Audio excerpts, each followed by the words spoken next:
예, 여러분 안녕하세요. 자, 오늘은 문학 비평론에 대해서 기출문제 풀이를 한번 해보도록 하겠습니다. 자, 이 문학 비평론의 2017년 1학기 비평 문제를 한번 풀어보도록 하겠습니다. 자, 먼저 그 36번인데요. 이 마르크스가 정치 경제학 비판 서문에서 말한 다음 글에서 가에 들어갈 말은 뭐 이렇게 나왔습니다. 이 마르크스가 이제 그 이야기한 내용이 이제 문제화 된 건데, 자, 이것은 여러분이 이제 교재로 57쪽을 한번 펴놓고 보시면 좋겠습니다. 자, 이 마르크스가 이제 한 이야기 중에 이제 어떤 걸 이야기했습니까? 그 인간에 대한 이야기를 했죠. 인간은 그들 생활에, 여기 나오죠. 어, 사회적 생산 과정에서 일정한 필연적인 자신의 의지로부터 독립된 관계, 즉 그들의 물질적 생산력의 일정한 발전 단계에 조응하는 생산 관계 속으로 들어간다. 이런 말 나오죠. 그리고 또 뭡니까? 이 생산 관계 전체는 사회의 가로, 실제적인 토대를 구성했다. 자, 이제 이런 것들이 이제 그 실제적인 토대를 구성을 했다는 겁니다. 그래서 이 토대 위에서 법적, 정치적 상부 구조가 구축되고 이 토대에 사회적 의식의 일정한 형태들이 조응한다. 이렇게 이제 나왔습니다. 자, 이렇게 나왔죠. 자, 그래서 여기에서 지금 이야기하는 내용과 관련된 것을 답을 이제 그 찾아보시면 되겠죠. 그 내용에 대해서. 자, 그렇게 이제 답을 찾으시면 되겠는데, 여기에서 그 뭡니까? 답을 찾는다면 뭐가 되겠습니까? 당연히 이 중에서. 자, 1번은 그 소비자의 반응이고요. 2번은 정신적 그물망, 3번은 경제적 구조, 4번은 노동 체계와 네트워크. 이렇게 나왔죠. 자, 그러니까 이런 것들은 이제 뭡니까? 일종의 하나의 그런 경제적인 구조죠. 경제적 구조. 경제적 구조라고 볼 수가 있겠죠. 그런 것에 이제 어떤 실제적인 토제. 자, 여러분 교재 57페이지의 그 마지막 단락입니다. 57페이지에 마지막 단락에 밑에서 두 번째 줄에 보면 경제적 구조가 있어요. 그 36번. 이것은 그 페이지 57쪽에 나오는 밑에서 두 번째 줄. 밑에서 두 번째 줄. 자, 거기에 보면 경제적 구조라는 게 있습니다. 그러니까 경제적 구조라는 것은 이제 마르크스는 모든 것들을 경제적인 어떤 틀이라든가 이런 원칙 하에서 그런 것들에 대한 그 해결을 노력을 하는 그러한 그 사람이죠. 그래서 여기서 답은 당연히 뭡니까? 경제적인 구조를 답으로 하시면 되겠습니다. 그러니까 모든 것들 다 경제적인 어떤 그 틀에서 마르크스는 그 의미 파악을 한다라고 생각을 하시면 될 것 같습니다. 자, 그러니까 1번의 정답, 36번의 정답은 그 3번에 나오는 경제적 구조다라고 이해하시면 될 것 같습니다. 그래서 이제 이게 이제 일종의 그 정치 경제학 비판 서문이라는 책에서 쓰이는 거고요. 이 조응이라고 하는 것은 이제 거기에 따라서 응한다는 뜻이죠. 조응이라는 말이 여기 나오는데 이 조응이라는 것은 그 빛을 조자에 응할 응자죠. 그래서 조응이라고 이야기를 할 수 있습니다.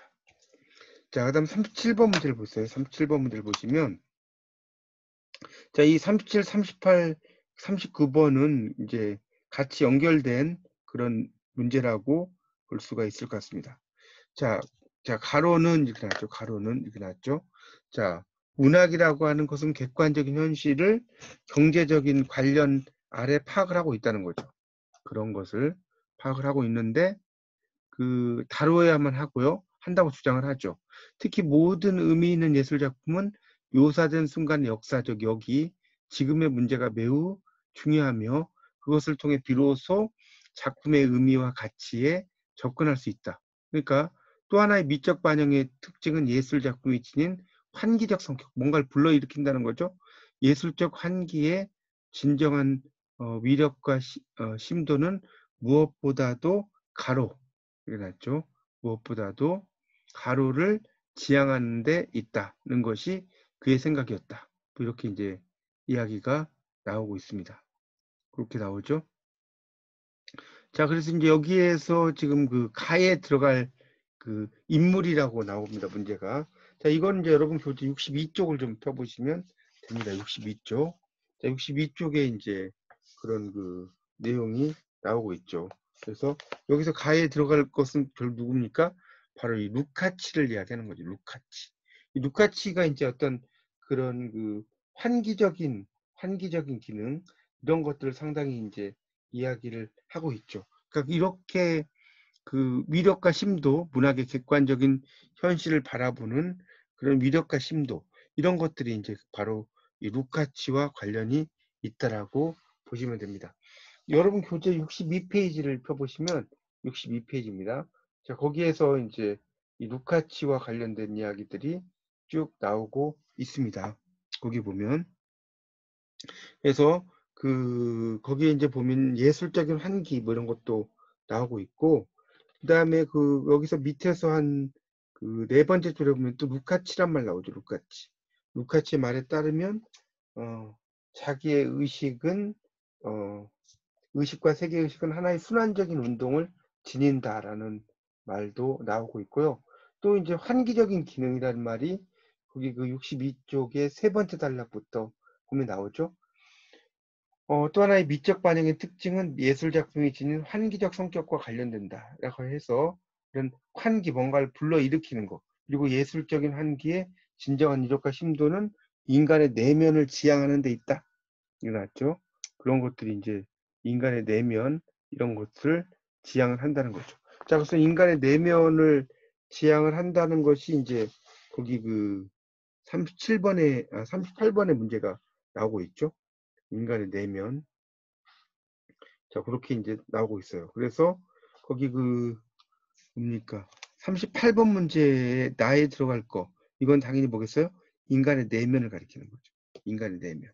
그러니까 또 하나의 그런 그 미적인 그런 반영의 특징 이런 것들이 이제 인간의 어떤 내면을 가리킨다는 것을 이야기를 할 수가 있다라고 볼 수 있습니다. 그러니까 이 문학이라는 것에 대해서 이제 이런 루카치가 상당히 이제 좀 철학적인 어떤 생각 이런 것들을 이제 이야기를 그 했다라고 보시면 되죠. 그래서 그 그래서 여기서 이제 정답은 루카치가 답이 되겠고 37번, 38번은 인간의 내면이라고 볼 수가 있겠습니다. 자, 그다음에 이제 39번은 그 골드망에 대한 이야기가 나오죠. 골드망.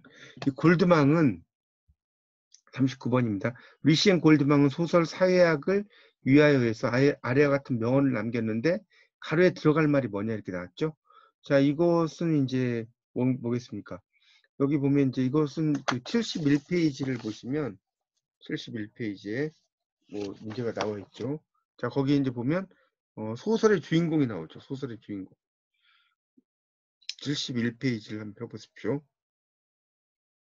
자, 그래서 거기 이제 보면 소설의 주인공은 타락한 사회와 상반되는 진정한 가치를 추구함에 있어 사회를 직접적으로 공격하는 이른바 가로로서 추구하지 않고 그 사회에 허용되는 간접적 양식으로 추구하는 것이다. 이런 말 나오죠. 그래서 간접적인 양식으로 추구하는 것이다.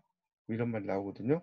자, 그래서 이제 여기에서 지금 이야기하는 것에 대한 알맞은 정답이 뭐냐는 거죠. 바로 이게 이제 수직적 초월이라고 하는 것이 문제가 답이 되겠죠. 자, 문제가 답이 되겠습니다.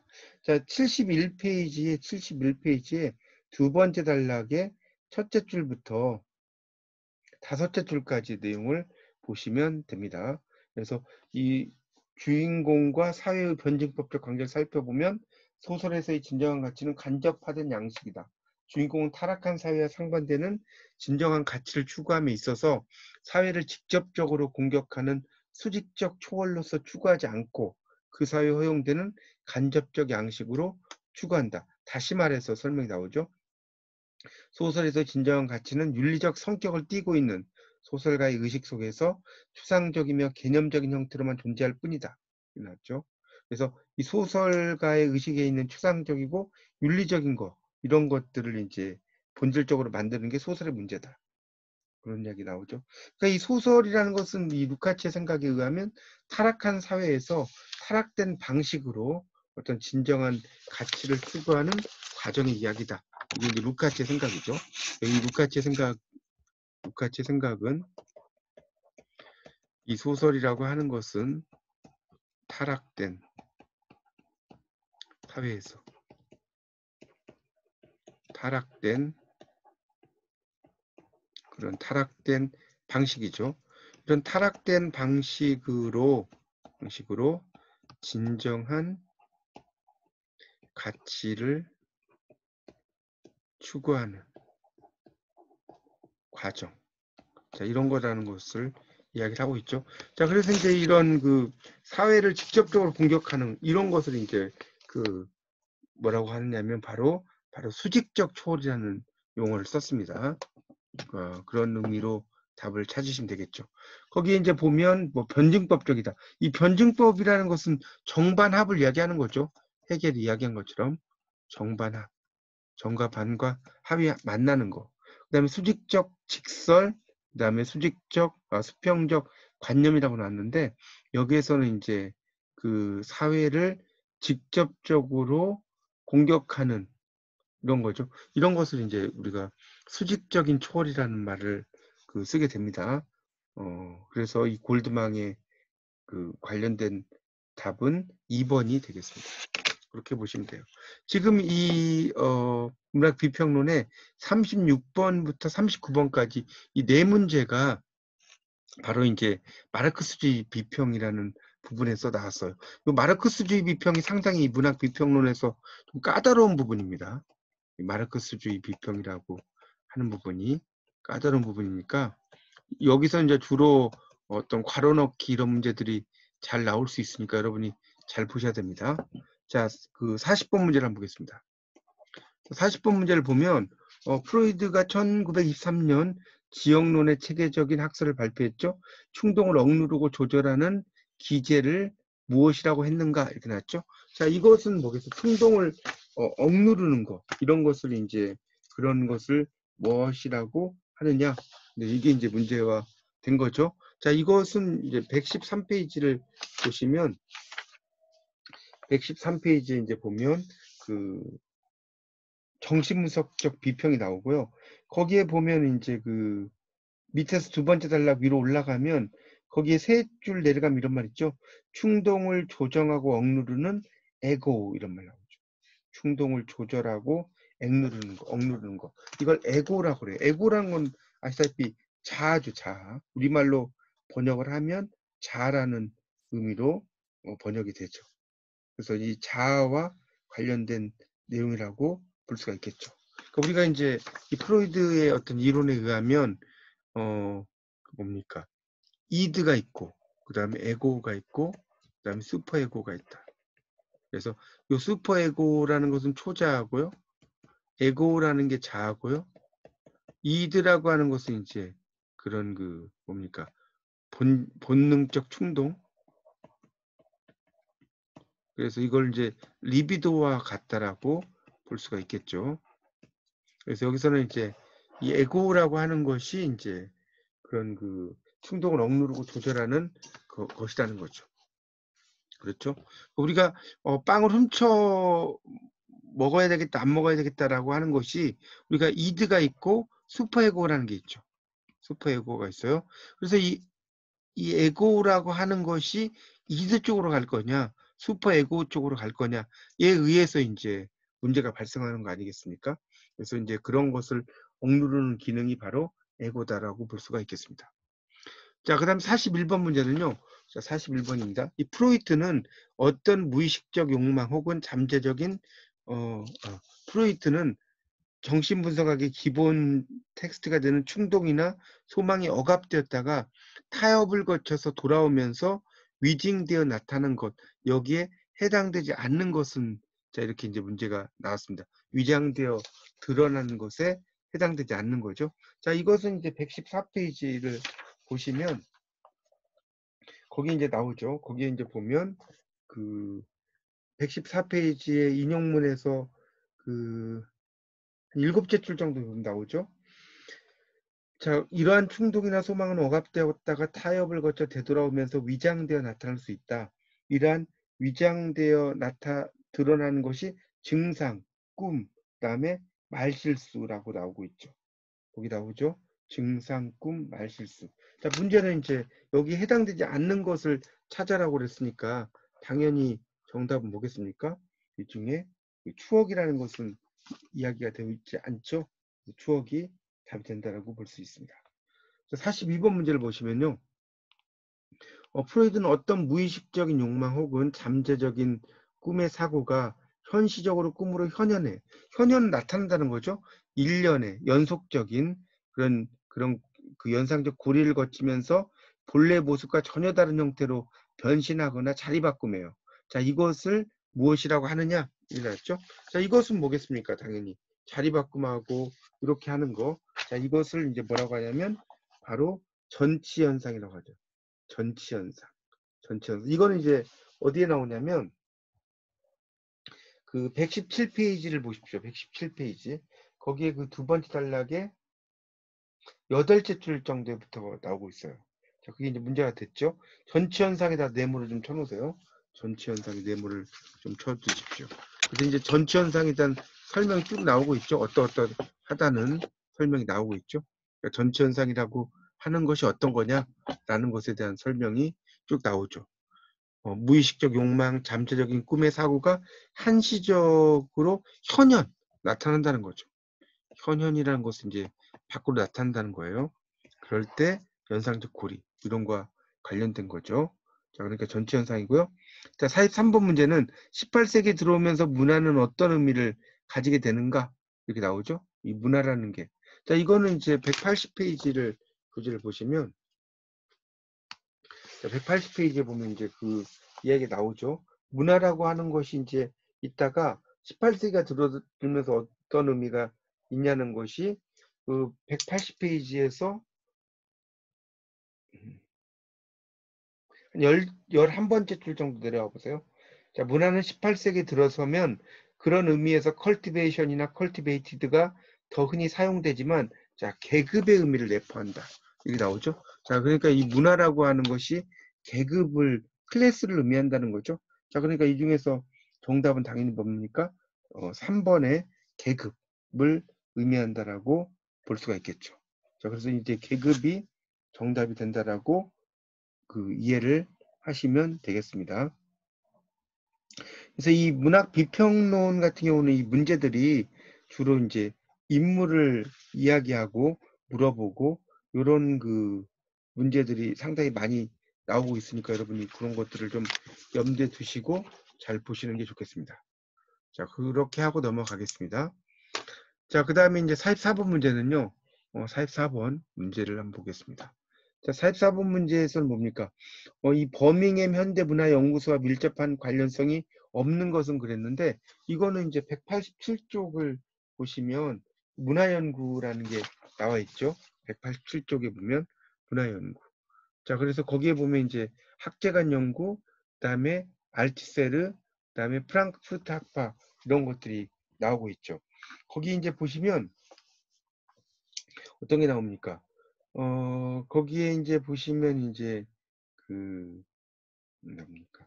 두 번째 단락의 첫째 줄에 보면 학제간 연구라는 말이 있을 거예요. 거기다 동그라미 쳐놓으세요. 학제간 연구. 이 학제간 연구라는 것이 이 문화 연구에서 상당히 또 중요한 부분이라는 것을 알 수가 있겠고요. 그 다음에 또 뭡니까? 학제간 연구 말고 그 프랑크푸르트 학파하고 이제 알티세르가 나오죠. 프랑크푸르트 학파. 자, 여기에서 이제 그 상당히 이제 많이 나오는 것이 이제 그 프랑크푸르트 학파하고 이 알티세르. 요게 이제 쭉 나오고 있죠. 거기 이제 그 187쪽에 보시면 187쪽에 여러 이야기들이 쭉 나오고 있죠. 그래서 이 버밍엄 대학의 영문과에 있던 그 187쪽 지금 보고 있습니다. 거기에 이제 현대문화연구소에서 네 번째 줄에 여러 분야를 연구를 했죠. 그리고 이제 이 스튜어트 홀이 소장으로 일했고, 그 다음에 프랑크푸르트 학파가 이제 그 밑에 보면 나와 있어요. 그 밑에 사회과학 전공자들로 충원되고 이 시기의 문화 연구는 대륙의 이론들, 특히 구조주의, 그다음에 프랑크푸르트 학파, 그다음에 알티세르, 이런 이야기가 나올 겁니다. 그렇죠? 그런 내용이 나오죠. 그러니까 여기서 이제 그 추상적인 합리주의라고 하는 것은 나와 있지 않다라고 할 수가 있겠죠. 그래서 여기서는 이제 이 추상적 합리주의가 답이 된다라고 볼 수 있겠고요. 자, 45번 대중문화라는 용어 대신에 현대문화의 생산과 분배 양식을 잘 나타내는 미디어 문화라는 그런 그 용어를 사용하고자 주장한 학자가 누구냐?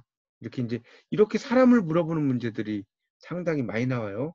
자, 이거는 이제 182에서 183쪽을 좀 보시면 182에서 183쪽에 보면 이 대중문화와 관련되는 것이 쭉 나오고 있죠. 그래서 이제 그게 어디 나옵니까? 182쪽에 두 번째 단락에 보면 두 번째 단락을 보세요. 거기 둘째 줄에 대중문화라는 용어가 이제 있는데 첫 번째 의미의 그런 대중문화는 대중으로부터 생겨난 또 대중에게 인기 있는 문화를 의미하고 두 번째 의미의 대중문화는 대중을 위해 대량으로 만들어진 문화 나오죠. 그래서 이제 그 밑에 미디어 문화에서 더글라스 켈러는 이게 이제 문제가 나온 거죠. 더글라스 켈러. 자, 이게 문제 답입니다. 대중문화 가 이제에 대한 여러 가지 이야기를 하고 있죠. 그래서 더글라스 켈러가 답이 된다라고 볼 수 있습니다. 자, 그렇게 정리를 하시면 될 것 같습니다. 자, 46번 문제를 한번 보죠. 자, 46번에서는 구스타프 말러의 교향곡 돼지의 노래 작곡에 영향을 미친 한 시집 중국의 피리에서 중국의 시인이 아닌 사람은 이렇게 나왔죠. 자, 이건 이제 200페이지를 보시면 200페이지 한번 펴보세요. 200페이지에 보면 이제 거기 중국의 피리가 밑에서 여섯째 줄에 보면 나와요. 중국의 피리. 나는 독일어로 번역된 한시집에서 영감을 얻은 것이다. 그래서 한시집은 거기 나오죠. 자, 한시집은 해가지고 이야기가 되고 있어요. 그래서 그런 그 한시집에 뭐가 있습니까? 여기 보면 중국의 시인 중에 지금 지금 46번 보고 있어요. 자, 중국의 시인 중에 누구 나와요? 200. 그다음에 맹호연, 그다음에 왕유죠. 그래서 200은 뭐라고 그랬습니까? 시의 신선이고 맹호연 같은 경우는 이제 산수 전원 시인이죠. 왕유는 시의 부처라고 그랬죠. 시불이죠. 자, 그래서 여기에서 지금 그 두보는 언급되어 있지 않습니다. 자, 그러니까 4번이 답이 된다고 할 수가 있겠습니다. 자, 47번 문제를 보시면요. 47번입니다. 사회계약론에서 인간은 자유롭게 태어난 존재인데 지금은 어디에서나 사슬에 얽매여 있다. 라고 한 철학자가 누구냐. 자, 이것은 이제 208페이지를 펴보시면 나옵니다. 208페이지. 208페이지 한번 펴보세요. 자, 208페이지에 이제 보면 거기 이제 그 사회계약론 나오죠. 그 두 번째 단락의 첫째 줄에 보면 이 사회계약론을 통해서 루소는 다음과 같이 인간 존재를 다음과 같이 선언한다 이렇게 나왔죠. 인간 존재를 다음과 같이 선언한다. 그래서 인간은 자유롭게 태어난 존재라는 거예요. 그 밑에 바로 나오죠. 두 번째 단락 첫째 줄에 인간은 자유롭게 태어난 존재인데 지금은 어디에서나 사슬에 얽매여 있다. 라는 것이 나오죠. 바로 루소의 이야기입니다. 사회계약론 중에서 로크라든가 홉스나 다 사회계약론 이런 것들 이야기한 사람들이죠. 그래서 이 중에서는 루소가 이야기한다. 그렇게 보시면 될 것 같습니다. 자, 그 다음 중 48번 문제 생태학자 네스의 견해는 이렇게 나왔죠. 생태학자 네스의 견해. 자, 이것은 이제 교재 220쪽을 한번 펴보세요. 220쪽. 여러분 책에 220쪽입니다. 자, 220쪽에 보시면 그 네스가 바로 거기 이제 세 번째 단락이 나와요. 네스 동그라미 쳐보세요. 그래서 이 표층 생태학이라고 나오고 있죠. 표층 생태학. 이라고 나오고 있습니다. 자, 그러니까 네스의 견해는 거기에 보면 그 1번에 뭐라고 나왔습니까? 경제 발전이나 성장에 대해 깊은 회의를 갖고 오히려 생태적으로 지속 가능한 사회를 이룩하기 위해 온갖 힘을 쏟는다고 강조한다 이렇게 나왔죠. 그러니까 그런 그 사회를 이루기 위해서 상당히 힘을 많이 쓴다는 거죠. 거기 보면 이 심층 생태학을 이야기 하는 내용이 나오죠. 그래서 그 지금 단락의 밑에서 4줄 위로 올라가면 나오죠. 심층 생태학은 경제 발전이나 성장에 대해 깊은 회의를 갖고 경제 발전이나 성장보다는 오히려 생태적으로 지속 가능한 사회를 이룩하기 위해 온갖 힘을 쏟는다고 강조한다. 자, 이게 바로 이제 심층 생태학과 관련된 내용이라고 볼 수가 있겠습니다. 심층 생태학. 그래서 당연히 이제 정답은 1번이 답 되겠죠. 그래서 이제 이 생태학자 넥스의 견해는 이런 것을 이야기를 한다는 겁니다. 그러니까 좀 더 깊이 들어가는 표층적인 생태학이 아닌 심층적 생태학이라고 볼 수가 있겠죠. 자, 그 다음에 2번 같은 경우는 이제 뭡니까? 오늘날 생태 위기의 원인이 결정적인 시장 이데올로기에 있다라고 보고 무정부유주의적인 태도를 취한다. 이게 바로 이제 2번이 뭡니까? 머레이 북친의 이게 바로 이제 사회 생태학이라고 볼 수 있어요. 사회 생태학. 그러니까 사회 생태학이라고 하는 것은 경쟁적인 어떤 시장 이데올로기 이런 것에서 이제 있다라는 것을 설명을 하고 있죠. 거기 221쪽에 사회 생태학에 보면 나오고 있죠. 그래서 이제 그리고 222쪽에 보면 세 번째 단락의 5째 줄에 보면 이러한 사회 생태학의 가장 기본적인 존재는 오늘날 생태 위기의 원인이 경쟁적인 시장 이데올로기에 있다. 이런 말 나오죠. 그래서 이제 이것은 뭐랄까요? 사회 생태학이라고 볼 수 있겠고 3번에 여성의 억압과 자연의 억압 사이의 그런 밀접한 연관을 규명하려는데 목표를 둔다. 이런 말 나오고 있죠. 그러니까 이거는 뭐겠습니까? 당연히 생태 페미니즘이라고 볼 수 있겠죠. 여성과 관련돼 있는 것은 다 생태 페미니즘이라고 볼 수가 있겠습니다. 그래서 이것은 223쪽에 보시면 이 생태 페미니즘이란 말 나오죠. 그래서 이제 거기 보면 여성의 억압과 자연의 억압 이런 것들을 이제 쭉 이야기하는 것이 바로 생태 페미니즘이고요. 그 다음에 4번의 물질 문명적 삶의 항폐화에 대한 저항으로 녹색 인형과 녹색 미학의 아름다움에 대한 민감한 감성을 일깨우려고 하죠. 자, 이것은 뭐겠습니까? 당연히 문화 생태학이죠. 이런 게 이제 바로 문화 생태학이라고 하는 것을 알 수가 있죠. 문화 생태학. 자, 그래서 이것도 이제 여기에 답이 들어가지 않죠. 문화 생태학이기 때문에 이거는 이제 그런 황폐화에 대한 저항이고 녹색 이념, 녹색 미학 이런 것들 이야기하는 것은 이 생태학 중에서도 상당히 뭡니까? 이 문화 생태학이라고 볼 수가 있겠죠. 그런 내용으로 이해를 하시면 될 것 같습니다. 그렇게 좀 정리를 좀 하시면 돼요. 그래서 이런 생태학에서도 이제 여러분이 이게 어떤 분야, 어떤 범주에 들어가 있는가 이런 것들을 좀 잘 보시는 것이 좋겠습니다. 거기 여러분 교재로는 226페이지를 보시면 이 문화생태학이라는 내용이 나오고 있어요. 문화생태학이라는 것이 나옵니다. 그래서 이제 그런 물질 문명의 삶의 황폐화 이런 것들에 대한 이야기들이 쭉 나오죠. 그렇게 이제 볼 수가 있겠죠. 그래서 이제 어떤 녹색 문학 이런 것들도 나오고 있고요. 그 다음에 거기 227쪽에 보면 둘째 줄에 녹색 문학이란 말 나오고요. 또 녹색 이념 이런 말도 나오고 있죠.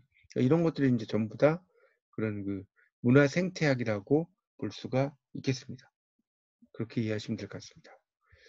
자, 그 다음에 49번 문제죠. 역사 정기 비평가가 작품을 해석할 때 고려할 사항과 거리가 먼 것은 그랬는데, 자, 거기 이제 보시면, 자, 이상의 오감도는 조선중앙일보 연재시 독자들의 항의로 연재를 중단했다. 자, 이거는 맞겠죠. 실질적인 역사적인 사실을 의미하는 거니까. 2번, 1910년대 이광세 문학은 톨스토이 인도주의 사상에 영향을 받았다고 할 수 있다. 자, 이것도 어때요? 실제로 그렇게 됐다는 것이니까 맞죠? 3번. 무란히 피기까지는 무란히 피는 찬란함과 지는 슬픔이라는 시간적 속성에 대한 양가적인 그런 그 인식을 담고 있다. 이렇게 나왔고요. 그다음 4번의 육사시 꽃은 1946년도 시집으로 묵는 과정에서 원작이나 내용이 훼손되었다. 이런 말이 나오고 있어요. 자, 그럼 여기서 이제 문제가 이런 역사 정기 비평가와 관련이 없는 내용을 찾아라. 이게 문제가 되고 있는 거죠. 자, 그걸 이제 찾는 것을 답으로 이제 여러분이 보시면 됩니다. 그러니까 이게 이제 역사적이냐, 역사적이지 않느냐, 뭐 이런 것들에 대해서 이제 여러분이 이 비평을 찾아보시는 게 중요한 내용이죠. 그래서 그런 그 여러분 교재로는 그 뭡니까? 역사 정기 비평이 그 28페이지부터 나오고 있어요. 28페이지부터 쭉 나오는 이야기들이 그런 역사와 관련된 여러 가지 뭐 이야기들이라고 볼 수가 있겠습니다. 그런데 그 3번에 보면 무란히 피까지는 이런 것을 이야기하고 있다. 속성에 대한 양가적인 인식을 담고 있다라는 거죠. 그러니까 이것은 이제 무란히 피기까지는 이라는 작품에 대해서 그 작품의 어떤 여러 가지 뭐 특징이라든가 이런 것들을 의미한다라고 볼 수가 있겠죠. 그러니까 이것은 이제 좀 더 역사 정기 비평이라기보다는 어떤 그 형식주의 비평이라든가 이런 쪽에 좀 더 해당한다라고 볼 수가 있겠죠. 그래서 답은 3번이고요. 자, 염상섭의 3대를 구입했는데 다음과 같은 일러두기가 앞에 있었다. 이 판본은 어떤 연구를 거쳐서 만들어진 것일까? 이게 나왔죠? 이것은 이제 뭡니까? 32에서 36쪽에 보면 32쪽에서 36쪽에 보면 원전 비평이라고 하는 게 있어요. 원전 비평. 자, 그것과 관련된 거라고 볼 수 있겠죠. 거기 보면 이 책에 실린 염상섭의 3자는 1931년에 그런 그 조선일보 연재본을 토대로 했다. 자, 그렇게 나왔죠. 그러니까 이런 것들이 이제 그런 어떤 작품들을 토대로 했고, 이 책의 그런 맞춤법, 이런 것들은 1988년 1월 19일 문교부 교시 한글 맞춤법에 따르는 것을 원칙으로 했고, 작품의 분위기에 영향을 준다고 판단되는 방언, 구어체 표현, 의성어, 의태어는 그대로 두었다. 이게 나왔죠? 자, 이런 것들은 지금 뭡니까? 쭉 여기서 보시면 바로 원전 비평이라고 하는 것을 알 수가 있겠죠. 원전 비평. 원전 비평이라는 것이 이제 이런 식으로 그 어떤 작품에 대해서 그 의미 하나하나를 잘 따져가는 거죠. 그런 것을 이제 우리가 원전 비평이라고 할 수가 있습니다. 그렇게 이제 정리를 하시면 될 것 같습니다. 자, 그래서 여기서 정답은 당연히 뭐겠습니까? 원전 비평이라고 볼 수가 있겠죠. 그렇죠? 그런 그 표현들에 대한 이야기라든가 그 다음에 또 그 조선일보 연재본을 토대로 했다라든가 이런 거, 그러니까 결정본을 어떤 걸 할지 이런 걸 따지는 거죠. 원전 비평입니다. 자, 51번은요. 일상적으로 습관화된 대상에 대한 인식을 새롭게 바꿈으로써 사물을 전혀 다르게 인식하도록 하는 형식주의의 대표. 이건 너무 쉽죠. 당연히 뭐겠습니까? 낯설게 하기죠. 낯설게 하기. Deformalization. 낯설게 하기죠. 여러분 교재로는 이제 81쪽을 펴보시면 81쪽에 나오고 있습니다. 낯설게 하기가 뭔지에 대한. 그러니까 일상적으로 습관화된 거 이런 것들을 좀 더 다르게 그 의미 맥락을 찾아가는 거 이런 것을 이제 우리가 낯설게 하기라고 볼 수가 있겠습니다. 그런 것들이 이제 러시아 형식주의자들이 상당히 이제 많이 그 이야기를 한 거라고 볼 수가 있겠죠. 일상의 모습을 일그러뜨리고 그런 그 낯설게 만드는 데 있다는 것이다. 이런 말 나오고 있어요. 자, 그래서 이제 그것과 관련된 것은 1번이 답이 되겠죠. 자, 역사 정기 비평에서 중시하는 것은 당연히 뭐겠어요? 역사 정기 비평이기 때문에 이것은 뭐겠어요? 이 중에서 쭉 보시면 실증적인 조사, 실제로 증명을 해야죠. 역사 정기 비평은. 역사 정기 비평이라는 것은 어떠한 그 사실들이라든가 이런 것들에 대해서 실질적으로 증명을 하면서 그 의미 맥락을 찾아가는 거죠. 그러니까 여기서는 뭐겠습니까? 이 중에서는 그 실증적인 조사라고 볼 수가 있다고 이해하시면 됩니다. 역사 정기 비평이라는 것은 모든 것들을 실증적인 의미 이런 거죠. 자, 28쪽의 밑에서 세 번째 줄 보면 자, 프랑스에서 콩테에 의해서 실증주의가 제창됐다 이런 말 나오죠. 그래서 이런 실증적인 조사가 중요하고요. 자, 그다음에 이제 정현종의 섬이라는 시가 있죠. 자, 위의 시에서 섬은 해석자에 따라 달라지며 누구의 생각이나 느낌도 틀렸다고 말할 수가 없다. 그렇죠? 이렇게 말할 수 없죠. 이처럼 어떤 시어는 핵심적인 의미와 더불어 풍부한 암시성을 수반하든가 동시에 둘 이상의 의미를 수용할 수 있는 융통성 있는 문학을 형성한다.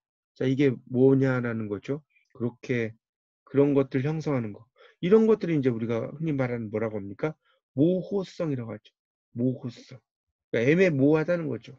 이런 시라고 하는 것 자체가 여러 가지의 그 형식주의 비평으로 들어간다면 이 작품은 여러 가지 맥락들을 가지고 있다는 거지. 이 섬이라는 게.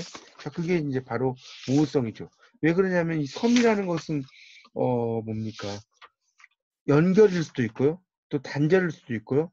또 섬 그 자체일 수도 있죠. 그러니까 이런 것은 이제 뭡니까?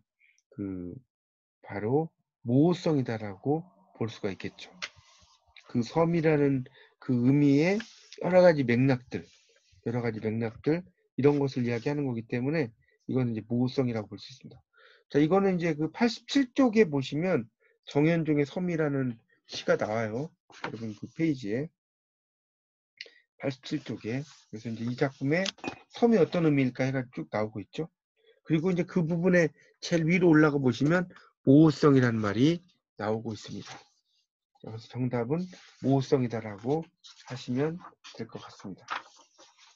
네, 그런 정도로 이해하시면 되겠습니다. 자, 일단은 그 2017년 1학기 문학 비평론 내용 좀 길어서요. 여기까지 강의하고요. 다음 이어서 두 번째 강의를 하도록 하겠습니다. 감사합니다.